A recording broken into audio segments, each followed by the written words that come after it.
This year marks the 500th anniversary of one of the most iconic and colourful events of the Tudor era, a lavish meeting between King Henry VIII and King Francis I of France, known as the Field of Cloth of Gold.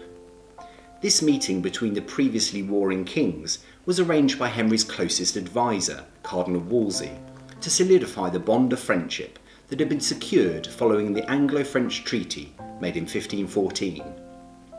The meeting was organised between the English-held Guisnes and French-held Ardres near Calais, and it spanned 17 days from the 7th to the 24th of June 1520.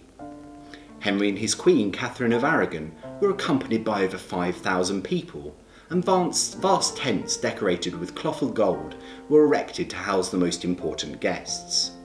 A vast temporary palace was constructed from timber and canvas. There were 2 fountains flowing with wine for all to drink. For entertainment there were jousts, vast banquets, archery displays, both French and English choirs, and wrestling matches. A red-faced Henry was outmanoeuvred by Francis when the kings decided to wrestle, and Henry lost.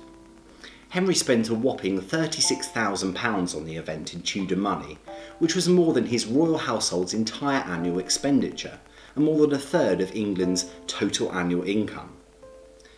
Present at the famous event were the Boleyn family, who lived here at Hever Castle. Thomas Boleyn, one of the king's most dependable diplomats, was entrusted by Henry with proposing the famous meeting to King Francis. Henry ordered Thomas Boleyn to announce his intention to grow his beard until the famous meeting, and Francis agreed to grow his as a mark of respect. However, Henry shaved his off before the meeting, and it was left to Thomas to make up an excuse as to why Henry had broken the pact.